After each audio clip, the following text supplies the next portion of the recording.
And welcome everybody to another episode of Positive Talk with Kevin McDonald and Brachelle. She's out sick today, but we've got a wonderful show for you today. I hope that you'll stay for the entire time.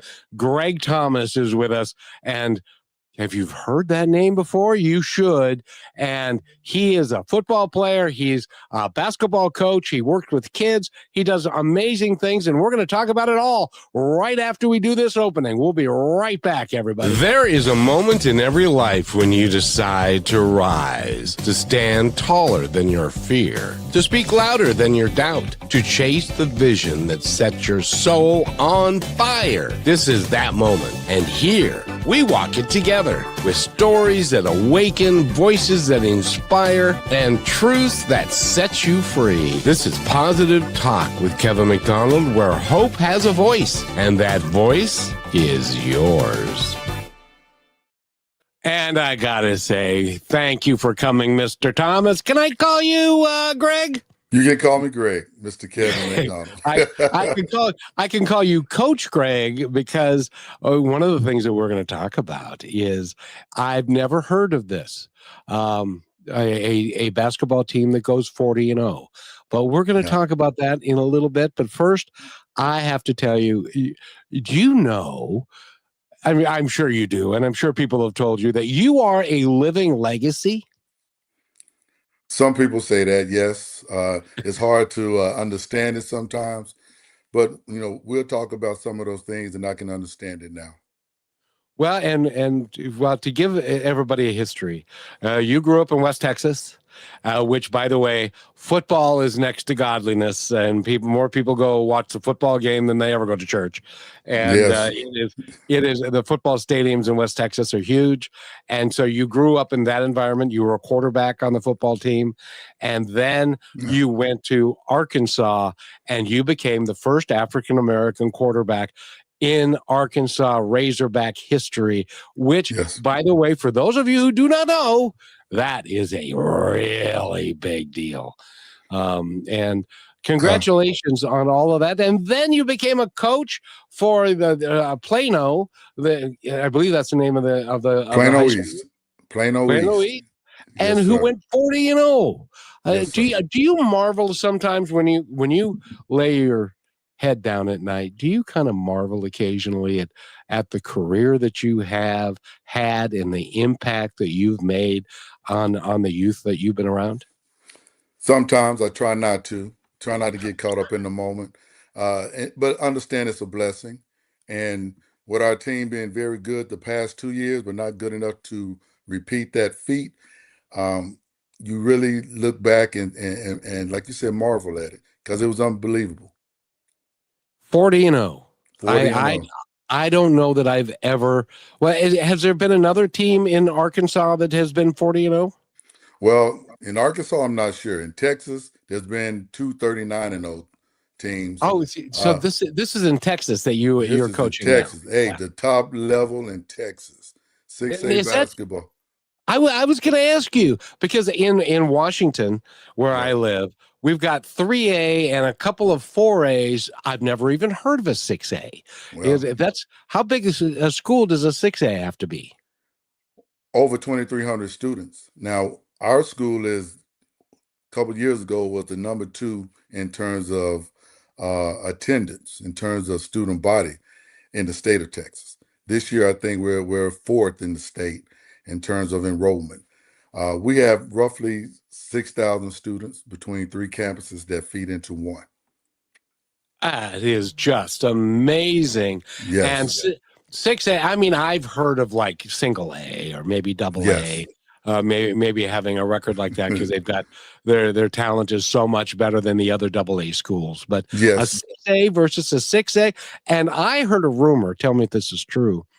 That in the championship year that you had in the beginning of the year, that you faced like the top 3 schools in the state, and 2 out of the 3 you beat by like 20 points or more.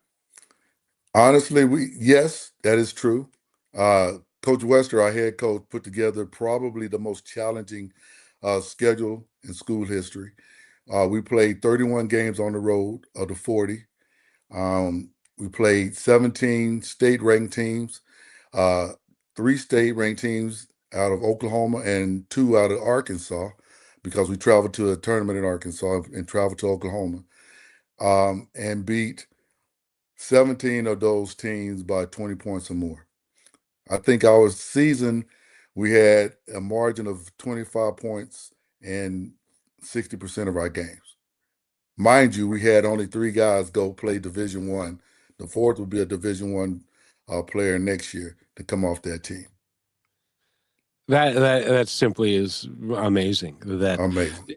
And you knew when you were at that tournament in June, you knew what you had. Of course, you'd done really well the 2 years before that too. Yes. So Yeah. you knew that, and when they came of age, because they were sophomores and they did very well. And 25-7 as sophomores, 31-5 as juniors, and we knew coming into the season, if we could just start out real well and keep everyone healthy, by which we had several key injuries, but someone else on the team just did what they normally did, just filled in and did their job. We knew we had a chance. And in February, we still had 14 games to go, and we beat one of our rivals. We knew that it was our chance to lose it. So the coaches did everything we could not to lose the championship, as well as the players and with their dedication and their commitment to that goal was just to get out of the way and let them do what they did. And they did it. Greatest group of 14 young men that I've ever had the privilege to be around as a player and as a coach. well, when you're 40-0, it's pretty. There's not a whole lot to complain about as a player, but high school kids, and you've been coaching for a while. Kids are changed. They've changed now. How did you keep the kids focused on the task at hand rather than looking at their smartphones and doing what teenagers do these days? Well, honestly, this group of guys were the best group of guys I've ever seen that could focus on a task. We didn't have much problems. Of the 14, I think 11 were in the National Honor Society. So they're real smart guys. They understood not just dedication, but prioritizing things, being in the moment, understanding this was bigger than themselves, and then just the sacrifice. So there were 14 young men that understood the task. They had a goal. We started, and after that last game, their junior year, we sat in the locker room for 45 minutes, and they decided that they wanted to achieve this goal. They put everything on hold. They sacrificed family trips. They sacrificed hanging out with girlfriends. They sacrificed the competitive nature to bond, and that was the biggest thing I've ever been a part of. And like I said, as a player or a coach, when you have a common goal and everyone is working toward that goal. That is rare in sports teams or business or anywhere else that you can get, and that's a testament to the coaching staff that you had, that you could bring everybody together and to get them all focused together. Even number 14, the guy that was sitting at the end of the bench, and he was probably just as enthusiastic as everybody else on the team. Agreed, and he played in half the games. How many teams do you have your 14th player play as much as our guys did? I think our top 10 averaged like 17 minutes apiece. And that's because you were blowing people out, and so you could use your entire bench. But we play guys situational also. Go in, you come out, come in, your job, do your task, make your contribution, be a coach on the sideline. When you get in, take care of your task. Like I said, it was a phenomenal group of young men. And they did something. Not only did we 40-0 in Texas, we played in the national tournament, got beat in the semifinals in the national tournament, but we still finished as a public school ranked number 2 or 3 in the nation after that. So our record was 41-1 when we went on a national tour, but we know we couldn't coach that at the national tournament though. We could go and be spectator, but we couldn't coach it. Oh, you couldn't coach? No, you we couldn't couldn't coach. We couldn't coach in New York, but we still had our chance. We still had opportunities, and our young men played their hearts out like they always did. So in the state of Texas, we were 40-0, and on the national scene, we were 1-1. I got the biggest kick out of that. I was listening to one of your podcasts, and that at one point you were the stat taker. You would Yeah. do the statistician and stuff, but you gave that up because you didn't want to miss any of the plays. Well, yes, because when you're taking the notes and you're making sure we got timeouts and who to foul, and game situations, most times you miss the game. And I missed a lot of the game. Those first 2 years with the group, I missed a lot of the game. I didn't celebrate the dunks. I didn't see the steals, or I didn't see the spectacular play because my head was down marking something on the piece of paper. Uh, we knew we were going to be good. So I trained a couple of the other students, trainers, student managers, how to take care of those notes, take care of the book, had them relay those information to me so I could relay it to Coach Godwin and Coach Wester, but I could see everything. And I sat in that first chair so I can make sure that I celebrated, gave them files coming out, make necessary corrections, and then when Coach called timeouts, get out the way. And I'm not at the scorer's table. I'm standing there right beside the guys and sharing whatever insight that was necessary for the team. And by the way, it was so much fun for you. You wrote a book about it. A And the hundred name of the book percent. is Making Believers. And it's about the historic 40-0 state championship season. And I'm glad you wrote the book, because I know that everybody in school probably has a copy of that book, because with a student body of 6,000, that's a really big deal to Yeah. have that kind of pride in what you're doing. Well, thank you. I'm not sure how many people has it. I know a couple of the teammates, the younger players, told me the other day they got it, and they're going to read it over the break. But we haven't done much to publicize it because we didn't want to take it away from the season. And when you have some form of division, it causes you to miss out on stuff. But it's out. Um, we've done a different job. It will be more promoted here in the next couple of weeks because it's 2 years removed. And the entire goal was to share not just the 14 guys, but the community on the east side of Plano, and how they rallied behind the group of young men. And it brought a first UIL state championship to the east side. And it's been 43 years since the school had opened, and we hadn't won a state championship in any sport. We had a couple in lacrosse. I'm a sponsor with the bowling team. We have four, but those are not UIL sports. So to get the first UIL state championship was not only phenomenal, but it represents the entire community on the east side. And that's what ties everything together. Not just the players and their commitment and the parents and their support, but seeing all the people that had wished that the East Black and Gold was a champion, got the opportunity to come down to San Antonio and support. And that was absolutely wonderful. I'll bet you that from the school bus when you guys went on the road and you looked behind you, there was a caravan of people going to where you were going to play. Am I correct in that? 100%. It was unbelievable. We played most of the games in the playoffs close to home and had sellout crowds. We had over 10, 11,000 down at the state tournament in San Antonio, which is a 5.5 hour drive for everyone. We played one game against our arch rival, Allen, in in Garland, which is 6 miles from our campus, and had over 7,000 people come to that game. It was amazing. It was amazing. And the really cool thing about it, Greg, is that not only was it good for those 14 young men, but it was something that was great for the entire community. Yes, sir.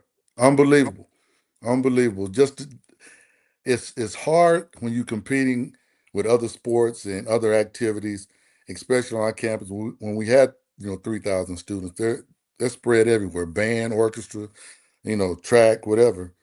But to get them all in that one building was unbelievable. Packed house. I mean, we changed the lighting. We had DJs coming in. We had everything that you wanted to do and build, that they would be memorable things for those young men, and it was unbelievable, unbelievable. And I've got to tell you this. And by the way, Coach Greg Thomas is our guest. Go to his website, which is gregthomasconnect.com. He's got a couple of books there, and I highly recommend that you go get his book, Making Believers. That's about the 40. About the 40-0 record. And then I want to focus on this one too, which is No Doubting Thomas, which he wrote before, and it's about his time in Arkansas as being the first African-American quarterback ever and for the Arkansas Razorbacks. And we need to take a quick break, and we're going to talk about leadership. And when we come back, I want to focus on those early days because I worked for 6 years in Arkansas, in Siloam Springs, Northwest Arkansas. Arkansas is a bit of a different place, and and I want to talk about that and what it meant to be the first African American quarterback, especially in that state. And we'll be right back. Here are some points to ponder from Positive Talk Radio. You know, some say leadership is about getting the work done, about pushing forward, no matter the cost. But what's the cost of a team with no purpose? What if a single act of support, a single moment of genuine grit could change everything? What if leadership was a catalyst? Because true leadership isn't about being in control. It's about empowering others to find their purpose. It's about leading with passion and igniting the fire in everyone around you, creating a culture of teamwork and common purpose. A true leader finds this culture by enthusiastic purpose and team development, making each team member feel empowered to create, improve, and execute their tasks with genuine passion and a strong belief in the company's mission and focus. In other words, lead with purpose. And welcome back to Positive Talk. My name is Kevin, and Brachelle's out sick today, and we've got a great guest for you here. Coach Greg, sometimes we say, I got a great guest for you today, and we kind of don't necessarily mean we've got a great guest for you today, if you know what I mean. But you are indeed legendary. You're legendary for a number of reasons. Number one, the 40-0 that you were the part of the coaching staff. That's unheard of, especially a 6A school, because there are other 6A schools and there are lots of kids involved. But I want to focus on what it was like to go to Arkansas, and you were the starting quarterback for 3 different bowl games in 3 different years, and you were the first African-American quarterback of that school. And by the way, I mean to tell you, that's no small feat, but you know that, don't you? I didn't know that before I went there. So I gotta ask you, had you known that, would you have gone there? Well, yes and no. And sometimes you look back and you think about it, but the opportunity for me to do something that had not been done, in all the other schools, USC, Oklahoma State, Colorado, Notre Dame, LSU, Texas A&M wanted me to play defensive back or running back. Coach Hatfield came in. He was leaving the Air Force Academy, coming back to his alma mater, where he won a national championship in '64, but now he's the head coach. He offered me the chance to play quarterback. So when you have a chance to play quarterback, you just forego all the rest of them and take your chance. So that's what I did. Smart move on your part, I must say. I do believe. And by the way, I want to introduce you to a regular guest of the show. This is Samuel, and awesome work. Greetings, Brother Kevin and guest Greg Thomas. We are watching you live from the Kabiria Restoring Hope Center, based in Kabiria slums in Nairobi, Kenya. Wow. This is our favorite program, and Kabiria and Kabir, and we are all tuned in. Thanks. Then there are like 20, 25 of them are in one room watching this on one TV set. How you Um, doing? and That's we're amazing. That's Thanks, amazing. Positive Talk. Yes, indeed, for highlighting our weekly feeding program. They have got a heart like you do. They feed 400 children every Saturday from the slums of Kenya, and which, by the way, it's the largest slums in the world. At Mhm. 1.5 million people live there, I'm gonna and take a no. picture, Kevin. I'm gonna take a picture because that's unbelievable. That makes my whole day. Just to That hear of someone doing something like that and feeding people, and they're taking the time out to listen to me is amazing. And I appreciate you bringing the message, Kevin, where people can hear this. So thank you, sir, and thank you for what y'all doing over there in Kenya. there are people like you that are just dedicated to helping the youth of this country attain the best that they can be for themselves, and thank you for the work that you've done, because you have impacted. And I got to ask you, when in all of your time that you've been Hmm. coaching and when you were playing, I'm sure you've had people walk up to you and say, Coach Greg, you have meant the world to me, and you have made me the man that I am today because of your leadership skills." Have you ever had somebody say that? Honestly, yes, and it's Uh-huh. moving. It's but I'm paying it forward. I'm doing what people have done for me. Um, I've had, like I said earlier, I've had a blessed life. I've had people in my life that have made major contributions, and they led, and their example is what I try to follow. And so I've given back, um, and God is so good, and He's allowed me to be in a position where, for 29 years, I've had the opportunity to help someone that was struggling, to help someone that was lost, that didn't know what they wanted to do, and get them back in school, get them back on track, share some loves, a hug, some resources that could help them better themselves, and that's been God's blessing for me to put out there. Now the basketball is just uh, a way out for me. I just love basketball. I've always loved basketball. Football gave me the opportunity to where basketball has taken over. But God has used me in that kind of way. And so I don't run from that. I appreciate it. Um, I see it every day. I don't, I try not to make it the focal point of me and my thought process, because some of the things and some of the young people that we deal with is difficult. But I got a great wife that keeps me grounded. Uh, the sport of basketball keeps me grounded.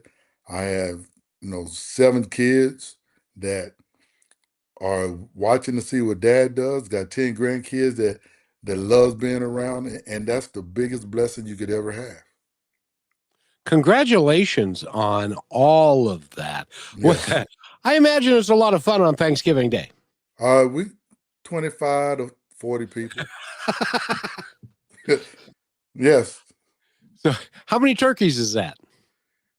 3 turkeys, a ham, a spiral ham, uh, a lot of And mashed macaroni and potatoes, cheese, right? mac and cheese with bacon and green beans with cinnamon and syrup, salads, cakes. It's everything. But that's another blessing to be able to host your family, brothers and sisters, nephews, cousins, nieces, whomever wants to come.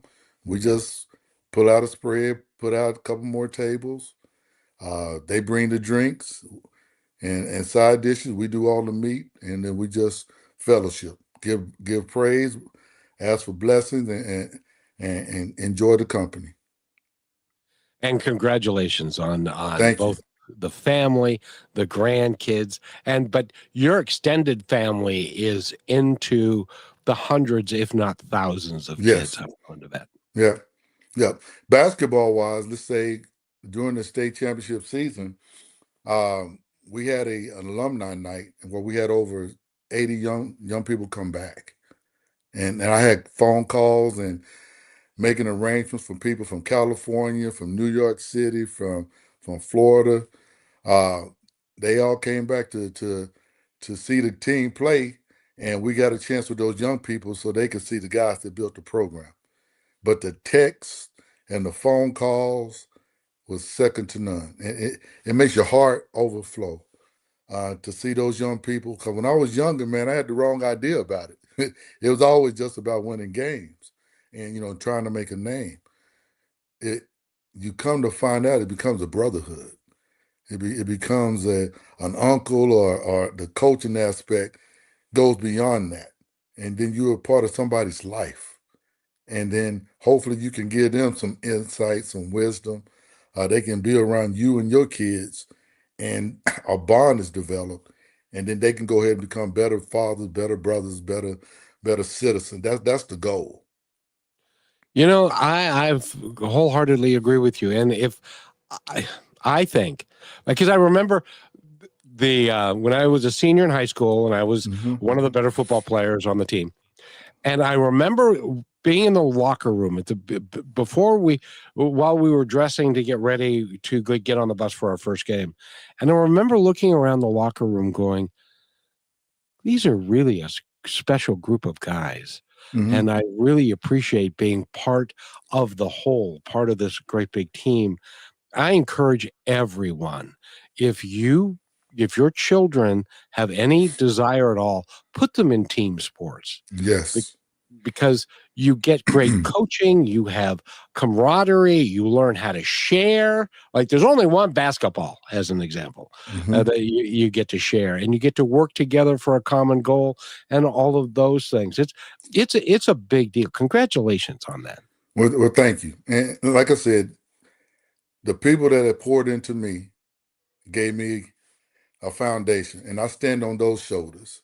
And those shoulders, I'm trying to pull other people up that, because I'm not going to do this forever. you know, Oh, come on, yes you oh are. no, oh no, um, it's closer to the end than it is to forever, because sometimes you have to take a step back, and I'm at that point. I'm at that point now where I want to be around my grandkids, and I have a couple grandkids that are pretty good in their early ages, and I want to be able to see them, visit, take them to games, sit in the stands, support them. And that means I'll have to give up trying to do that elusive thing and win that state champion. There are so many great coaches that haven't won championships, and we were able to do that. So when I put it into that kind of perspective, and I take that step back and look and say, "Wow, we did do that." Uh, you have to understand that appreciate what it is, and then go ahead and and let God move you to where else He has you to go, and that's where I am now. Well, the interesting thing about all of that is that when we are a part of the team like that and the things that we are able to accomplish together as a group, and but there's a time, and Hmm. there are kids that maybe they have a single mom Hmm. and stuff. You become a a de facto um, mentor or a father figure of someone like that who can then emulate what you do because he's not getting that at home necessarily. And that is that's a heavy responsibility, but it's a great one, isn't it? Yes, and a lot of coaches, a lot of music teachers, a lot of English teachers, a lot of firemen, a lot of policemen. They're doing that on a daily basis, and they don't get their bell rung. People don't give them the praise, and they need it because these young people need it. Because not everyone can play basketball, not everyone can sing and dance, not everyone has that eye as an artist or painter. So wherever it is, we need to appreciate and understand that these young people need that same love. I needed it, and I came from a two-parent household with Sure. with great grandparents, and I still needed that hug or that affirmation or someone to say, "Hey, Greg, good morning." I needed it because I got lost. I got caught up in my own emotions, my own feelings. Uh, there were trials and tribulations, and being young and dumb and emotional, you make mistakes. And I have people that saw beyond those mistakes and said, all right, this kid is worth me trying to give a chance. Boom, let me share this, let's do this, let's put you in this situation, whatever. And all that stuff has led to me doing what I'm doing today. And like I said, it's a blessing. I am so blessed. I can't tell you how blessed I really am. Well, and I'll tell you this: you are blessed, but you've earned everything that you've Yeah. ever gotten in life. Well, thank you. And let's talk about that other book. Let's talk about the No Doubting Thomas, which was launched in 2022. It took 14 months, Kevin. 14 Well, months. that's and I want to go into that. All right. Need the station break real quick, and we'll be Yeah. back in 1 minute and 10 seconds, and then we're going to delve into the first book Yes, and sir. the journey through Arkansas Razorback football, Yeah. which for you at that time was quite the journey. Yes, And sir. was it Coach Richardson that was coach at the time? He came there 2 years after my second year. He came in '85. And I want to talk about that too, because you Yes. and he are still friends, aren't you? Yes, sir. Yes, sir. Oh, Yes, that's sir. awesome. We'll be right back in just 1 second. We're talking, by the way, with Greg Thomas. Go to his website again, which is gregthomasconnect.com. Find out all about him. When we come back, we're going to talk about No Doubting Thomas, the Hog Whisperer. Am I allowed to say hog? Hog. Yes, sir. That's an inside joke for the players. Yeah, Everyone else, HOGS is the hog. The HAWG is the guys. That's how we respond to each other. Just a little difference. indeed, indeed. And we'll be right back. Stay with us, everybody. Yes, sir. You're listening to Positive Talk Radio Network. We're on a mission to entertain, enlighten, empower, and educate through inspiring music, dynamic conversations, and yes, laughter. Join me, Kevin McDonald, and Brashell as we declare our freedom from hate, division, and fear and celebrate a better way of living. Go to positivetalkradio.net to find out more. Why is it, do you suppose, that we are our own harshest critics, maintaining a standard for ourselves that we would never demand of a friend? We mistake self-criticism for discipline, but real growth requires a different environment, one of self-compassion. When we quiet the internal judge, we find the clarity and the energy we need to actually improve. True strength begins with the peace you make with yourself.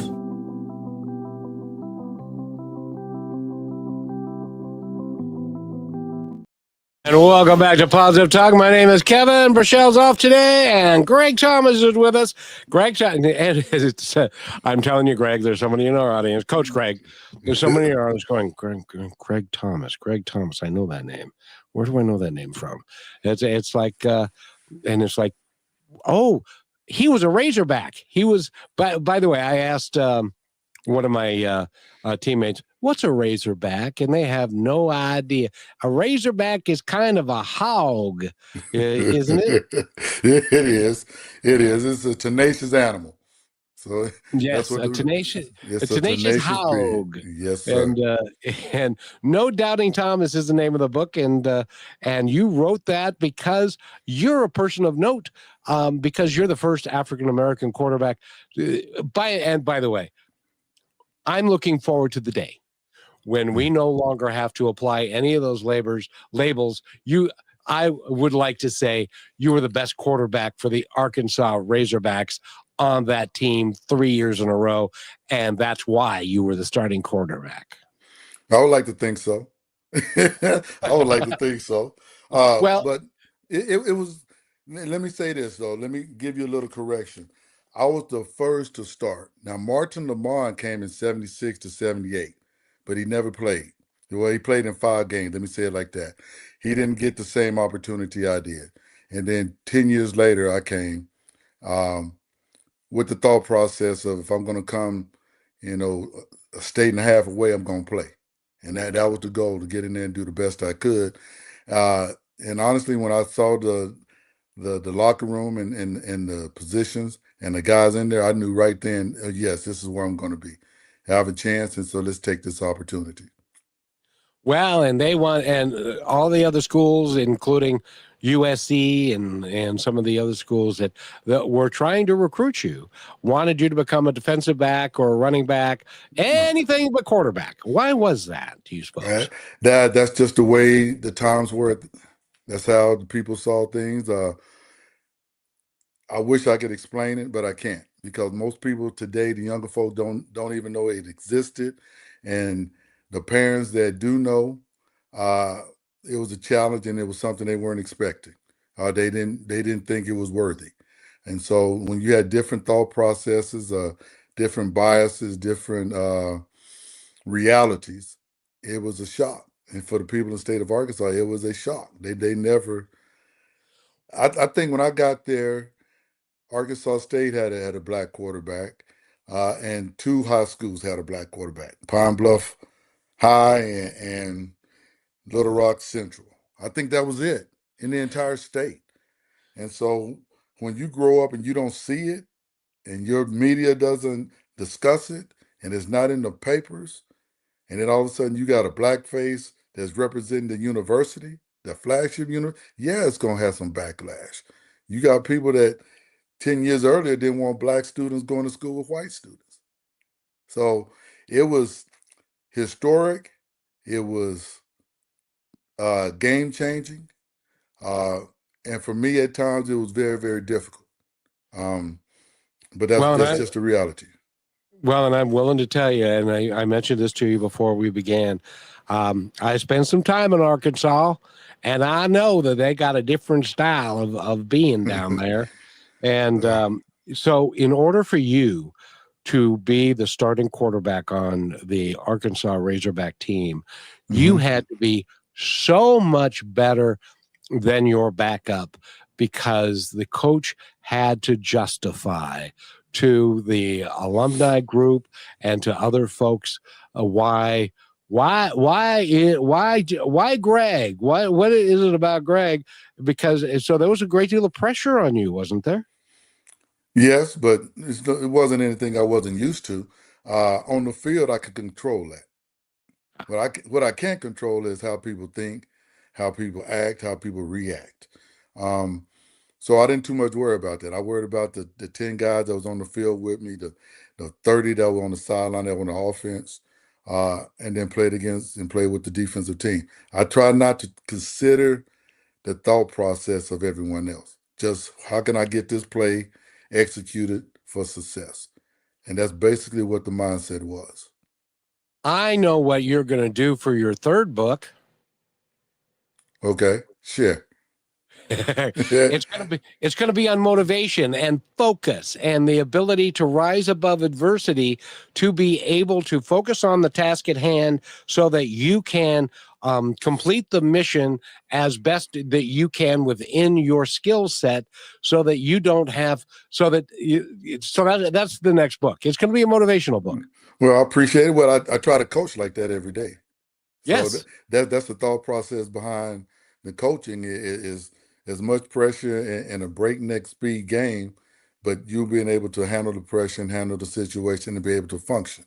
But to follow up, the next book will be on my dad's state championship team in 1950, at the turn of the century, so to speak, during the Korean War, before integration, during segregation. That's the next book. That Was that that's was that football or basketball? It was football in San Angelo, Texas, and throughout the state of Texas. Yes, sir. That's book number 3. And It's sitting right here, right now. has it gone to the editor yet? Oh no, no, no. I have the title. I have the book cover.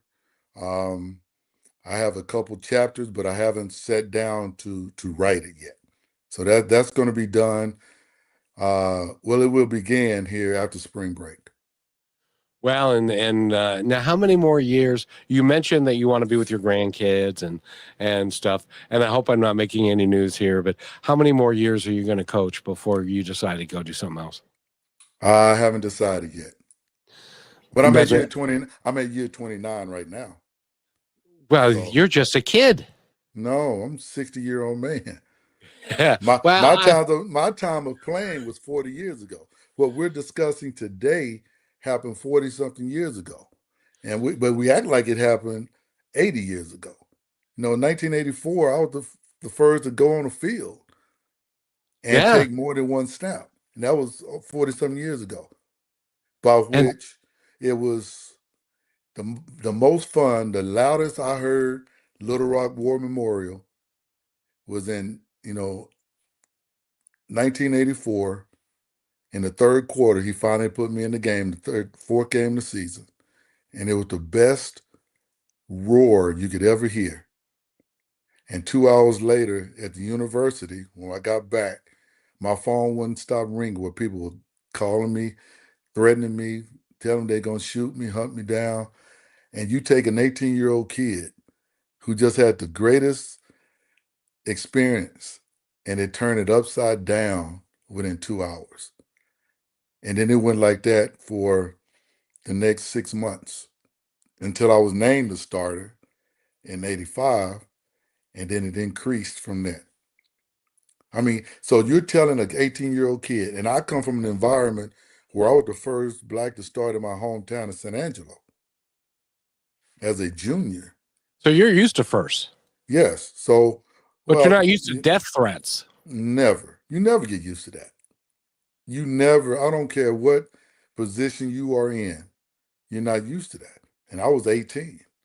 And so now my whole thought process is not worrying about the fandom.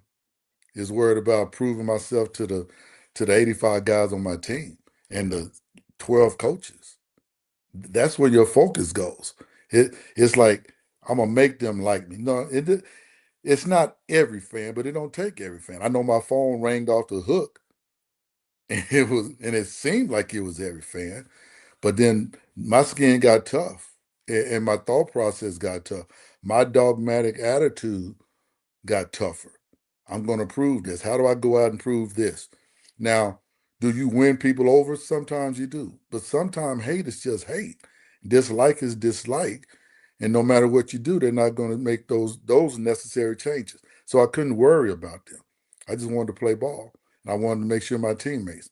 I tried to leave in '86, and Coach Broyles would not allow me to leave. And it got crazier then because I wanted to leave. Now help me out. Now 19, about to be 20, I'm getting death threats. Me and the coach are having disagreements. I'm trying to leave, and they tell you no, you can't leave because those were the rules in those days. No, you're going to stay here and help us win, and don't worry about all the people that come out here yelling, cussing you, screaming your name. My parents stopped coming to games because of the threats and the nastiness in the stand. But then they tell you can't leave. But guess what? I stayed. And I did the best I could because I was a hog. I wasn't going to let random people stop what we were trying to accomplish as a team. Um, and we did it. We played in 4 consecutive bowl games. We had the best winning percentage uh, for Coach Hatfield and the university in the 5-year period there. Um, I was a part of 30, 35, 36 wins. No one else is close to that. They're 32, 33, whatever. I got most victories. I was a part of that. So people don't have to put me as the best player, their favorite player, but they do have to recognize I got more wins. they have to recognize that they don't want to recognize it because then that makes people got to sit back and think about, dang, what do we put this kid through?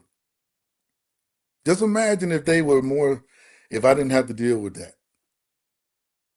Because no Oh, one else has to deal with that. No one has to deal with that stuff. the Even sky would be the after I limit. left. Well, I'm just saying, even the guy that came after me that had to deal with a little bit of that, then they still didn't deal with what I had to deal with. And Yeah. and I know for a fact whatever Martin was dealing with was earth shattering at times. And I had it, I would like to think I had it better than Martin. I'm not gonna say that I did, but I would like to think I did. But I know what it was like calling home, talking to my brothers and my mom and dad, uh, about which my dad I didn't even tell my dad when I signed because he didn't want me to go there. So I Yeah. signed without telling my dad, and he didn't talk to me for a couple of weeks after signing because he said, "Son, I'm afraid they're gonna hurt you because you don't know how to back down." Because he didn't raise me to back down. He raised me to stand up, fight for what I believed in, and if I was convicted, fight through that conviction. And so he said, "Son, I'm afraid they're gonna kill you." My dad told me that. I was like, "Well, they're gonna have to get close enough to kill him." He said, "Son, they don't do stuff like this in a close situation. They do it from a distance." So now my dad done put in my head, there's a thought process. But what don't kill you makes you stronger. It made me stronger. It made me It more it determined. it did, but I got to tell you, Coach Greg, I'm really sorry that that happened to you, Mm. and I'm hopeful, and I don't know how much hope there that I should have here, but I'm hopeful that in 2026 there are kids that do not have to go through what you went through at that time anymore. But I'm not 100% optimistic about that. How about you? I would like to think that. But I had it easier than my brother, who was 16 years older than me. Well, I'm being honest. And then I, yeah, I have and I have to be honest, my brother had it better than my father. because your dad, when he was on the team in 1950, he may not have even been able to go to the same locker room No, no, as the other no, no, kids, or to use the drinking fountain no, no, of the other kids, or to no, use the restroom with the no. other kids, or any of that, right? No, he didn't have that opportunity. And he still went and he still did, and they won a state championship, and so it's infuriating because I Yeah. remember Roy Campanella, and when they and oh, it'll come to me, but when the color barrier was broken in Major League Baseball, and right about that Jackie time, Robinson. Jackie Robinson Thank for you, the Jackie Robinson, yeah. and that unfortunately was a big deal then. I but I can tell you this. I spent 6 years working for a company out of Arkansas. I worked with a lot of guys who were native born Arkansanians or whatever they call them. And Arkansas. thank you.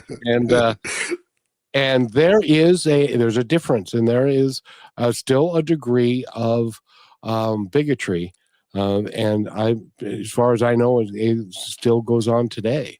And I'm hopeful that they'll wake up and that'll change. But at the same time, Yes. you have risen above that.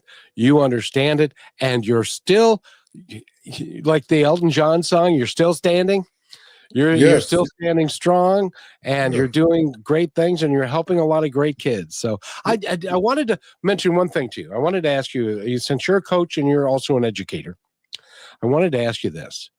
I think we have got the grade point average, like the 2 point grade point average, in order to be able to Mm-hmm. play. Mm-hmm. I would like to think that maybe we should, with selected people, lower that standard a little bit so that they can have the experience of playing and being part of a team. And maybe that would help them in their overall life and give them a reason why they want to do better, rather than say, no, if you don't have a 2 point grade point average, you can't play. What do you think about that? 2 point is a C, right? Yep, Okay, no. We gotta have standards, man. We have to have some kind of standards. Okay. true. Um, and so we can't keep watering down stuff. We got to make people rise above. See, and we have this unbelievable thought process now that everyone deserves a trophy. No, because you play hard and practice hard, and don't mean that you deserve that trophy. I mean, you still have to earn it. And so, we don't give that same stipulation to musicians, do we? True. Do we No. give that same stipulation to actors? Oh no. Oh So no. why we're we going to do that with athletes? only to try and get them in school and maybe with a little bit of hope. They're in school. They got hope. They got to do the same thing like everyone else. That's the bare minimum is a C. If you Yeah. just go to class every day, close your mouth, sit down, and follow directions, you can get a C. And that's You have watered down. That's watered down enough right there. you've convinced me. You've convinced me. Coach Greg, you were right. Well, I don't know about being right. I'm just giving an opinion. And I have an opinion. If I'm trying to teach or coach or get someone to buy into something, there has to be some form of standards. Some form. That's We that's didn't I true. didn't say you had to get an A, but you talking about getting below a C. No, C don't mean that you're working hard. I mean, you should be able to get a C just by showing up. And that's my perspective on it. I appreciate your perspective because it makes my whole point was that if they could get into a disciplined system and could survive in a disciplined football team setting Yeah. where they had to show up on time and they had and those things are non-negotiable, as you Mm-hmm. know. Um, Coach Carroll, who was at USC, maybe Mm-hmm. when you were being recruited by them, did he No, did he he wasn't there then. He was at St. Louis or the Jets or something like that then. Oh, okay. And because if you're 15 minutes early, you're late in Yes. in a lot of those Yes, sir. frameworks, and You are that's the with way it should us. be. That's the Yeah. way we operate. But do you want a C plus student? And that if that's the best he can do, I'll say okay. But do you want that C plus when that's he could do a B and then want to give him accountability, responsibility, and expect him to do stuff and get better? Point well taken. Point well Okay. taken. Okay, I'll adjust my thinking because you're right. You're right. There has to be standards, and there Yes. and there's and there needs to be good standards for everyone, and they Yeah. need to be equally applied. Yes. Um, and which hasn't always been the case in the past. True. Um, and I'm hopeful that we're beyond that now. By the way, we're talking with Greg Thomas. Go to his website, which again is Greg ThomasConnect.com. He's got a couple of really cool books out there. Yes. Yes. No Doubting Thomas, Hall Whisperer, and also Hashtag making believers. that's right. And hashtag Making Believers and forward by Mark Lambert. I know that name. What do I know Mark Lambert from? I don't know if it's the same Mark Lambert, but this Mark Lambert is also has relatives from my hometown of San Angelo, Texas. But he's one of our fellow coaches who was with us before he retired that year. Oh, very good. So, Yes, so sir. have you thought about now? You've been coaching for a while. If a smaller school were to offer you a head coaching job, would you take it? I was offered two big time head coaching jobs and I turned them down. So that what does that tell you? Yeah, I, apparently not. You're well, happy where no, you are. You're happy and where you are. and it's a lot easier knowing that I got grandkids and I want to be a part of their lives also. But I turned down two big time jobs Well, personally. Yeah. good for you. Good for you. That had to make you feel you had to feel good about that. It's nice to be wanted Yeah. or courted, um, but it's also knowing that, like I said, I'm getting old, man. I'm getting Ha. old, and my legacy is going to be my grandkids. That's my legacy, and I want to be able. I don't want to retire and die. That's the fear. I know I'm going to die someday, but I don't Yeah. want to retire and just die. I want to retire and be able to give to my grandkids like what was given to me. Bus rides. I'm not gonna say bus rides. Being in my grandfather's cabin when he's driving with the Teamster to Chicago. Going to California with my other grandparents. Taking family vacations and things like that. I want to be able to provide and enjoy that with my grandkids. Well, and you're even doing one better than that. And you know what that is? Please share. You're going to not only impact your grandchildren, but you're going to be your legacy and who you are and the values that you are instilling in your grandchildren are going to go to their grandchildren. Amen. So it's going to Amen. become a multi-generational change of everything. Yeah, I want to believe that, and that's that. When I say I'm blessed because that is the goal is to be able to share with them. I aspire my kids to all go to college because I wanted them to do better than I did. Like my father wanted me to do better than he did. And all my kids are, with more than half of them are master level educated. And I want my grandkids to have that same goal. So they can go anywhere they want to, travel wherever they want to, but they can always come back home. But I want them to get that education to see the world. That's awesome. And your kids are a shining example of that, and Yes, they're making their kids part of that, and that's where that generational switch happens, yes. and that is so great to see. Yeah, they're smarter than I am. And I'm a fourth generation college graduate. My children are fifth generation graduates from a time when they weren't supposed to read and write from my ancestors. So I'm telling you, we're making a turn. I just want them to be able to see the world, enjoy the world, and make a uh, contribution to it. And they will, and they Amen. will. And they're going to look at you as been my grandpa. He was part of a Mm. 40-0 basketball team, Yes, and he was also the first black yes, quarterback in Arkansas Razorback starting quarterback in Razorback history. yes. Uh, Young man, we are going to run out of time. You're going to have to come back because I would love to talk to you more. You're an I, awesome man. You know that? well, I appreciate the opportunity. How awesome I am, I'm not real sure. I'm just paying it forward and using the skills that God gave me and trying to make sure that everyone that comes in contact has an opportunity. And that's my goal.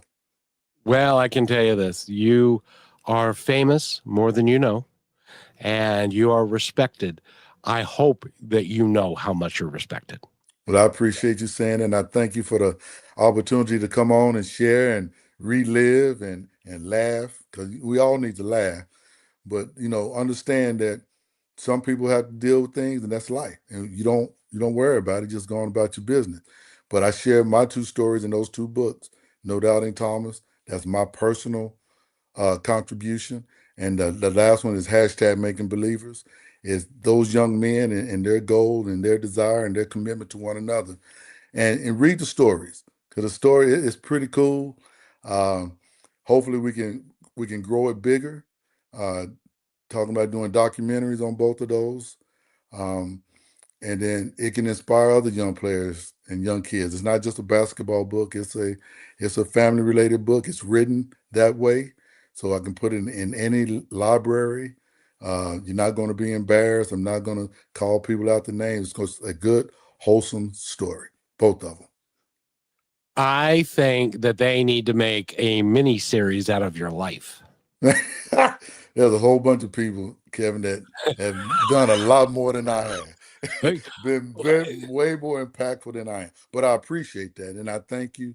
Uh, I won't turn that down. I tell you that because it's been a pretty cool ride. Even the heartaches was crazy and fun, and it What was learning lessons.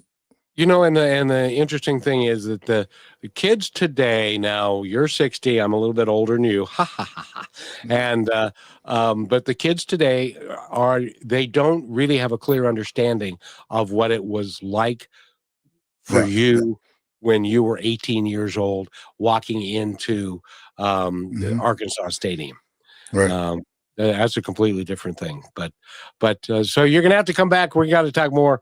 And I want Rochelle to meet you. I think you Yes. you you and her would get along really great and stuff. So, but before we go, I want you to give us your website and the books again, and then leave us with a coaching nugget. Anything that you would like that you would like our audience to know.